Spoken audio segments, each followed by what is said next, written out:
நம்மளுடைய ப்ரீவியஸ் வீடியோவில் இந்த வீடியோவில் நம்ம வெட்டினரி சயின்ஸை பற்றி பார்க்கலான்னு சொல்லியிருந்தேன்.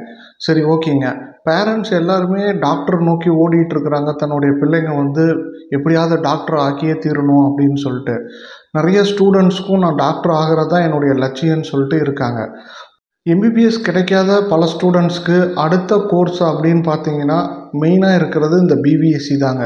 ஸோ பிபிஎஸ்சினா என்ன, அது பற்றியான ஒரு ஃபுல் விவரங்கள், அது எப்படி ஜாயின் பண்ணலாம் அப்படிங்கிறது எல்லாமே நம்ம இந்த வீடியோவில் பார்க்கலாம். எல்லாருக்கும் வணக்கம். நான் டாக்டர் விஜயகுமார், கால்நடை மருத்துவர். இது வெட்டினரி இன்சைட்ஸ். பிபிஎஸ்சினா என்னங்க அப்படின்னு கேட்டிங்கன்னா பேச்சுலர் ஆஃப் வெட்டினரி சயின்ஸ்.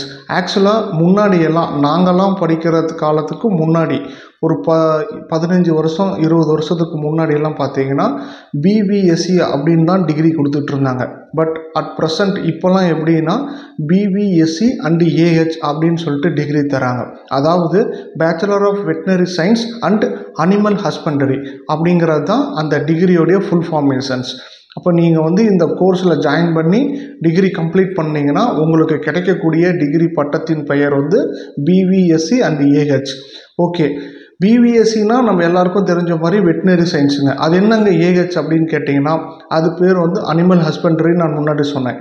அதாவது ஒரு கால்நடை பண்ணையை எப்படிலாம் அமைக்கலாம், அதை எந்த அளவுக்கு லாபகரமாக வளர்த்தலாம், நம்ம எப்படி அதன் மூலயமா பயன்பெறலாம் ஒரு பங்கு. இன்னொரு பங்கு பார்த்தீங்கன்னா அந்த கால்நடை பண்ணை வளர்ப்போருக்கு ஒரு எக்ஸ்டென்ஷன் ஆக்டிவிட்டீஸை சொல்லி கொடுக்கறது. உதாரணத்துக்கு ஒரு விவசாயி உங்ககிட்ட நான் இந்த மாதிரி ஒரு பண்ணை போட போகிறேன், எனக்கு ஏதாவது உதவி பண்ணி கொடுங்கன்னு கேட்கும்போது அந்த பண்ணைக்கு தேவையான முழுமையான விவரத்தை, எப்படி லேண்ட் பர்ச்சேஸ் பண்ணணும், அந்த லேண்டு அந்த ஃபார்மை எந்த டைரக்ஷனில் நம்ம கட்டலாம், ஈஸ்ட் ஃபேஸிங்கா, வெஸ்ட் ஃபேஸிங்கா, நார்த் ஃபேஸிங்கா அப்படிங்கிற அந்த லேண்டோடைய அமைப்பை வச்சு ஃபார்ம் கன்ஸ்ட்ரக்ஷனை எப்படிலாம் பண்ணலாம்.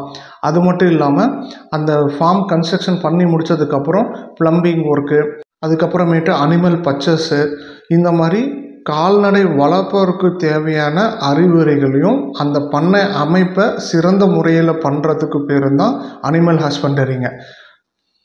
ஓகே, இப்போ இந்த டிகிரி படிக்கணும் அப்படின்னா பேசிக் எலிஜிபிலிட்டியாக என்ன இருக்குதுன்னு பார்த்தீங்கன்னா நீங்கள் +2 பாஸ் பண்ணியிருக்கணும். இது எந்த பேசிஸில் பாஸ் பண்ணியிருக்கணும் அப்படின்னா 10th +2 அப்படிங்கிற பேசிஸில் பாஸ் பண்ணியிருக்கணும்.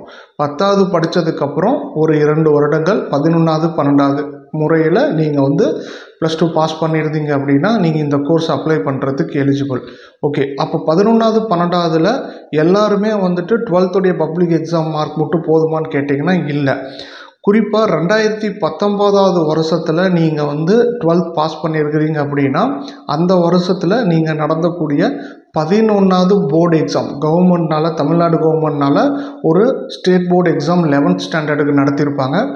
அந்த ஸ்டாண்டர்ட்ஸ்க்கான சர்டிஃபிகேட்ஸு நீங்கள் வச்சுருக்கணும். ஸோ 11th சர்டிஃபிகேட் உங்கள்கிட்ட இருக்கணும், போர்டு எக்ஸாம் சர்டிஃபிகேட்ஸ். தென் 12th போர்டு எக்ஸாம் சர்டிஃபிகேட்ஸ் உங்கள்கிட்ட இருக்கணும். இது பேசிக் க்ரைட்டீரியா. ஓகே, அப்போ என்னென்ன கோர்ஸ் படிச்சிருந்தால் 11th 12th நீங்கள் பிபிஎஸ்சி அப்ளை பண்ணலான்னு கேட்டிங்கன்னா மெயினாக நீங்கள் பயாலஜி படிச்சிருக்கணும், அதுக்கப்புறம் ஃபிசிக்ஸ் கெமிஸ்ட்ரி படிச்சிருக்கணும். ஸோ மேக்ஸ் பயாலஜி ஸ்டூடெண்ட்ஸ் இதை அப்ளை பண்ணுறதுக்கு எலிஜிபிள். சரி சார், நான் பயாலஜியாக படிக்கலை, அதை ஸ்ப்ளிட் பண்ணி பாட்டனி, ஜுவாலஜி, ஃபிசிக்ஸ் கெமிஸ்ட்ரி, மேத்ஸை விட்டுட்டு நான் இப்படி படிச்சிருக்கேன் அப்படின்னு கேட்டிங்கன்னா எஸ், நீங்களும் எலிஜிபிள். இன்னொரு கேட்டகரி இருக்காங்க. அவங்க யாருன்னு பார்த்தீங்கன்னா பயாலஜி படிச்சிருக்க மாட்டாங்க, ஃபிசிக்ஸ் கெமிஸ்ட்ரி வொகேஷ்னல் குரூப் படிச்சிருப்பாங்க, ஏதாவது ஒரு தொழில் துறை சம்மந்தப்பட்ட கோர்ஸ் அப்படின்னு வச்சுக்கலாம், சப்ஜெக்ட்னு வச்சுக்கலாம். அது மாதிரி நீங்கள் படிச்சிருந்தீங்கனாலும் நீங்களும் எலிஜிபிள் தான். ஸோ அப்போ இது கட் ஆஃபை எப்படி டெரைவ் பண்ணணும் அப்படின்னு பார்த்தீங்கன்னா நீங்கள் பயாலஜி படிச்சிருந்தீங்க அப்படின்னா அது 100 மார்க்ஸும், ஃபிசிக்ஸ்க்கு 50 மார்க்ஸும், கெமிஸ்ட்ரிக்கு 50 மார்க்ஸும், இது டோட்டலாக நீங்கள் கூட்டினீங்கன்னா 200 மார்க்குக்கு வரும். இந்த 200 மார்க்குக்கு நீங்கள் எவ்வளோ கட் ஆஃப் வச்சுருக்கிறீங்க அதுதான் உங்களுடைய வெட்டினரி கட் ஆஃப். இது அகாடமிக்ஸ்க்கு. ஒருவேளை நான் அகாடமிக்ஸ்லேயே பயாலஜி படிக்கலை, பாட்டனி ஜுவாலஜி படிச்சிருக்கேன் அப்படின்னா பாட்டனியில் 50 மார்க்கு, ஜுவாலஜியில் 50 மார்க்கு, இது ரெண்டும் சேர்த்துனீங்கன்னா 100 மார்க் வந்துடும். தென் ஃபிசிக்ஸில் 50, கெமிஸ்ட்ரியில் 50, இது ரெண்டையும் சேர்த்துனா 100 மார்க் வரும். 100 + 100 200 மார்க்கு நீங்கள் எவ்வளோ வாங்கியிருக்கீங்களோ அதுதான் உங்களுடைய அகாடமிக் கட் ஆஃப். சரி சார், நான் ஒகேஷ்னல் படிச்சிருக்கேன், என்னுடைய கட் ஆஃபை எப்படி டெரிவே பண்ணணும் அப்படின்னு கேட்டிங்கன்னா, த சேம் திங்ஸ்.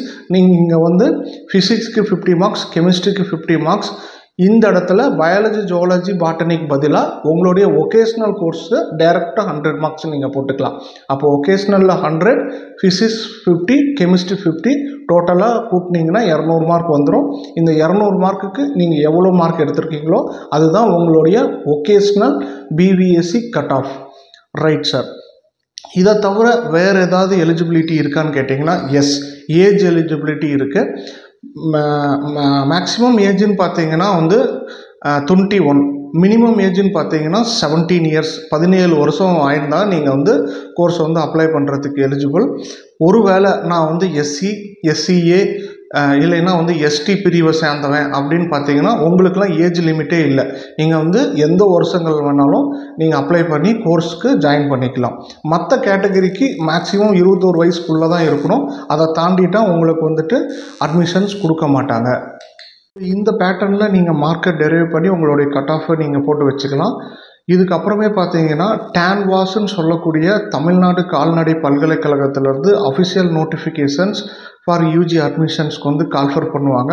அந்த கால்ஃபர் வந்ததுக்கப்புறம் அதனுடைய அப்ளிகேஷன்ஸை ஆன்லைனில் நீங்கள் டவுன்லோட் பண்ணிவிட்டு அதில் கேட்டிருக்கக்கூடிய மேண்டேட்ரி ஃபில்லப்ஸ் எல்லாம் நீங்கள் ஃபில் பண்ணி நீங்கள் அப்ளை பண்ணிக்கலாம் உங்களுடைய மார்க் ஸ்டேட்டஸ் வச்சுட்டு. இதை பேஸ் பண்ணி அவங்க ரேங்க் லிஸ்ட் போட்டு உங்களுக்கு வந்துட்டு யார் எலிஜிபிள் கேண்டிடேட்டோ அவங்களுக்கு கவுன்சிலிங் கண்டக்ட் பண்ணிவிட்டு தென் சர்டிஃபிகேட் வெரிஃபிகேஷன் முடித்ததுக்கப்புறம் உங்களுக்கு காலேஜ் அலாட்மெண்ட் பண்ணுவாங்க. ஓகே, அப்போ Tamil Nadu veterinary animal science university டான்வாஸ்ன்னு சொல்லக்கூடிய இந்த பல்கலைக்கழகத்தில் எத்தனை வெட்டினரி காலேஜ் இருக்குது, எவ்வளோ சீட் இருக்குது அப்படின்னு பார்த்தீங்கன்னா டோட்டலாக வந்துட்டு 7 வெட்டினரி காலேஜஸ் இருக்குது. இந்த 7 வெட்டினரி காலேஜும் சேர்த்து 580 சீட் வந்து தமிழ்நாட்டில் அவைலபிளாக இருக்குதுங்க. ஸோ அப்போ 580 பேருக்கு வந்துட்டு தமிழ்நாட்டில் வெட்டினரி சயின்ஸ் படிக்கிறதுக்கு வாய்ப்பு கிடைக்கும். 7 காலேஜ் என்னென்ன காலேஜுன்னு பார்த்தீங்கன்னா ரொம்ப பாரம்பரியமான பழங்காலத்து காலேஜ், 100 வருஷத்தை தாண்டின காலேஜுன்னு பார்த்தீங்கன்னா மெட்ராஸ் வெட்டினரி காலேஜ், எம்விசின்னு சொல்லுவோம். அது வந்து சென்னையில் இருக்குது. அதுக்கு அடுத்தது ரொம்ப முக்கியமான காலேஜுன்னு பார்த்தீங்கன்னா veterinary college research institute Namakkal. இந்த 2 காலேஜ் தான் ரொம்ப பழமையான காலேஜஸ் தமிழ்நாட்டை பொறுத்த வரைக்கும். நாங்களாம் படிக்கும்போது இந்த 2 காலேஜ் தான். ஸோ அதுக்கப்புறமே பார்த்தீங்கன்னா நிறையா காலேஜஸ் வந்துட்டு புதுசாக எஸ்டாப்ளிஷ் பண்ணியிருக்காங்க. என்னென்ன காலேஜஸ்ன்னு பார்த்தீங்கன்னா திருநெல்வேலியில் ஒரு காலேஜு, தென் வந்து பார்த்திங்கன்னா தஞ்சாவூர் டிஸ்ட்ரிக்டில் ஒரத்தநாட்டில் ஒரு காலேஜஸ், தென் சேலம் தலைவாசலில் ஒரு காலேஜஸ் இருக்குது, தேனியில் ஒரு காலேஜ் இருக்குது, உடுமலைப்பேட்டையில் ஒரு காலேஜ் இருக்குது. மொத்தமாக 7 காலேஜ் இருக்குது. ஒவ்வொரு காலேஜஸ்லையும் எவ்வளோ சீட் அலாட் பண்ணியிருக்காங்க அப்படின்னு பார்த்தீங்கன்னா மெட்ராஸ் வெட்டினரி காலேஜில் 120 சீட் வந்து அலாட் பண்ணியிருக்காங்க. நாமக்கல், திருநெல்வேலி, ஒரத்தநாடு இங்கெல்லாம் பார்த்தீங்கன்னா தலா 100 சீட்டு, ஒவ்வொரு காலேஜுக்கும் 100 சீட் அலாட் பண்ணியிருக்காங்க. சேலத்துக்கு வந்து 80 சீட்டும், தேனி அதுக்கப்புறம் உடுமலைப்பேட்டையில் பார்த்தீங்கன்னா 40 சீட்டும் அலாட் பண்ணியிருக்காங்க. இதில் வந்து பார்த்திங்கன்னா தேனி, உடுமலைப்பேட்டை, சேலம் இந்த 3 காலேஜும் வெரி ரீசெண்டாக ஓப்பன் பண்ண காலேஜு. இந்த 3 காலேஜுக்கு பார்த்திங்கன்னா விசிஏடைய நாம்ஸ் பிரகாரம் இந்த சீட்ஸ்லேயோ இல்லை வேறு ஏதாவது ஒரு ஆல்டர் வரத்துக்கான வாய்ப்பு இருக்குதுன்னு சொல்லிட்டு யூனிவர்சிட்டியில் மென்ஷன் பண்ணியிருக்காங்க. அதாவது இந்த 80 சீட்டு 40 சீட்டுங்கிறது வந்து சில சேஞ்சஸ் நடந்தாலும் நடக்கும்னு சொல்ல வரல, பட் நடந்தாலும் நடக்கலாம்னு சொல்லிட்டு சொல்லி வந்திருக்காங்க. ஸோ மொத்தமாக 580 சீட்டு. சரி, இப்போ இந்த 580 சீட்டும் எடுத்து அப்படியே தமிழ்நாட்டு ஸ்டூடெண்ட்ஸ் கொடுத்துருவாங்களான்னு கேட்டிங்கன்னா அதுதான் கிடையாது. கேட்டிங்கன்னா கண்டிப்பாக கொடுக்க மாட்டாங்க. அப்போ என்ன பண்ணுவாங்க அப்படின்னா இதில் வந்து சென்ட்ரலில் வெட்டினரி கவுன்சில் ஆஃப் இந்தியான்னு சொல்லிட்டு ஒன்று இருக்குது. அதாவது விசிஐன்னு சொல்லிட்டு ஷார்ட் ஃபார்மில் சொல்லுவாங்க. அதில் யார் வேணாலும் எக்ஸாம் எழுதி எந்த ஸ்டேட்டில் வேணாலும் இந்த எக்ஸாமினேஷன் மூலிமா வெட்டினரி சயின்ஸை சேர முடியும். அதுக்கு 15% ஒவ்வொரு ஸ்டேட்டில் இருக்கக்கூடிய வெட்டினரி யூனிவர்சிட்டி அலாட் பண்ணிடுவாங்க. ஸோ அப்படி தான் தமிழ்நாட்டிலையும் இந்த 580 சீட்டில் 15% வந்து இந்த விசிஐக்கு வந்து கொடுத்துருவாங்க. ஸோ வேறு ஸ்டேட்டில் இருக்கிற ஸ்டூடெண்ட்ஸ் வந்துட்டு இந்த எக்ஸாமை கிராக் பண்ணிவிட்டு தமிழ்நாட்டில் வந்து படிக்கணும்னு நினச்சா அவங்களுக்கு போகக்கூடிய சீட்ஸ் வந்து இந்த விசிஐ சீட்ஸு. இது ஒரு பாட்டுங்க. சரி, இந்த 15% முடிஞ்சது போக மீதி இருக்கிறத அப்படியே கொடுத்துருவாங்களான்னு கேட்டிங்கன்னா, எஸ் கொடுப்பாங்க. பட் அதுலேயும் என்ன நடக்கும் அப்படின்னு பார்த்தீங்கன்னா, என்ஆர்ஐ ஸ்பான்சர் சீட்ஸ் வந்து கொஞ்சம் இருக்குது.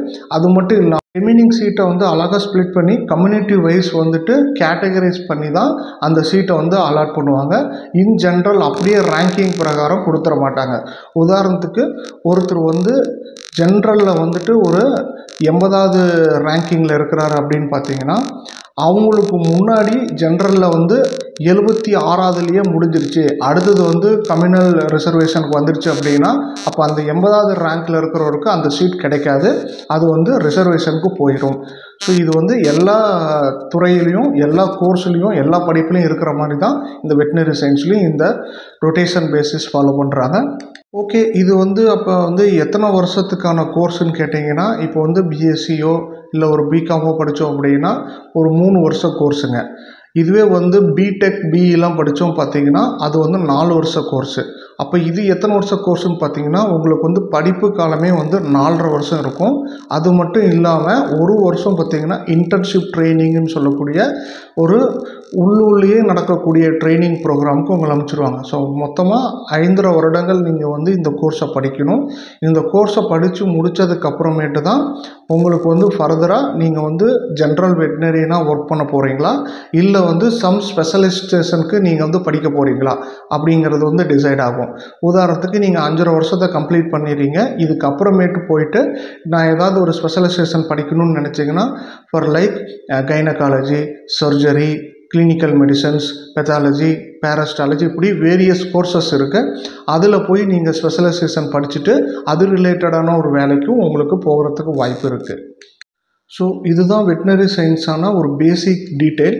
எப்படி கோர்ஸ் ஜாயின் பண்ணலாம் அப்படிங்கிற ஒரு டீட்டெயில்ஸ். இதுக்கப்புறம் வர வீடியோஸில் வந்துட்டு ப்ரீவியஸ் இயர்ஸ் கட் ஆஃப் எவ்வளோ வந்துச்சு, இந்த வருஷம் கட் ஆஃப் வந்து +2 மார்க் பேஸ் பண்ணி எந்த அளவுக்கு ஃப்ளக்சுவேஷன் ஆகும் அப்படிங்கிறத ஒரு அனலைஸ் பண்ணிவிட்டு நான் வரேன். அது மட்டும் இல்லாமல் அடுத்தடுத்த வீடியோவில் வந்துட்டு வெட்டினரி சயின்ஸ் படித்தா என்ன மாதிரியான வேலை வாய்ப்பெல்லாம் கிடைக்கும், என்னெல்லாம் வாய்ப்பெல்லாம் இருக்குது அப்படிங்கிறதெல்லாம் நம்ம பார்க்க இருக்கிறோம். ஸோ கண்டினியூஸாக நம்மளுடைய சேனல்ஸை சப்ஸ்கிரைப் பண்ணிவிட்டு ஃபாலோ பண்ணுங்க. தேங்க்யூ.